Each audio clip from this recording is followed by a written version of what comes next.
All right, Blue Ridge Bank was founded in 1893. So the bank's been around as a traditional community bank for nearly 130 years. Beginning in 2015, 2016, we recognized the need to get ahead of where we thought things were going in the industry as consumer commercial habits changed, preferences were moved around, and how people wanted to deal with their banks and financial service providers.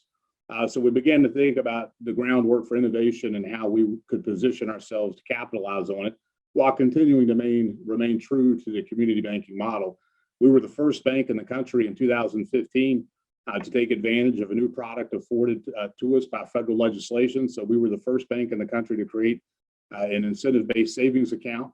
And we partnered with a fintech there to generate our first partnership geared toward financial literacy and personal savings, and then continue to build on that from there. In 2019, we hired a dedicated executive to lead our fintech efforts. And where we've seen things go from there has been both amazing and promising.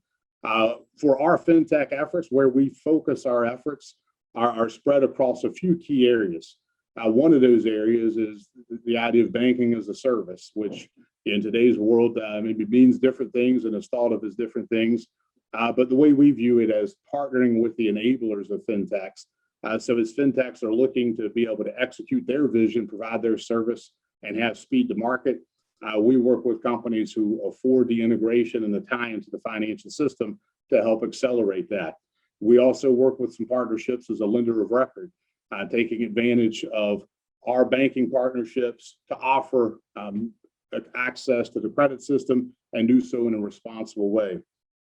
We also have a partnership, as recently drawn some coverage, working in the area of ISAs. We're believers in ISAs as a means to affordable college education and allowing the empowerment of education access away from the traditional student lending model that puts students in situations where they rack up debt that's often hard to pay back. And we think the ISA model provides a lot more toward that.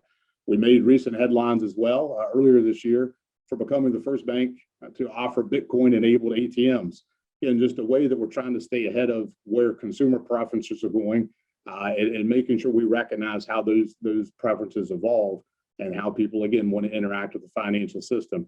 Thematically, one of the things we're most excited about is how we're able to use our technology to broaden the landscape of financial services. Many of our partnerships are about affording access to the financial system that may not be there without the technology advances we've seen in recent years. And that's so much of what we're able to do in today's world, with what we view as an opportunity to better democratize the financial system. Partnerships that help individuals build credit profiles, better tap into the financial system. And as we know, access to credit is so much of the genesis of economic growth and success. That's some of what our partnerships do as well. So again, we're very excited about where the future is taking us, and we're excited to be part of this group.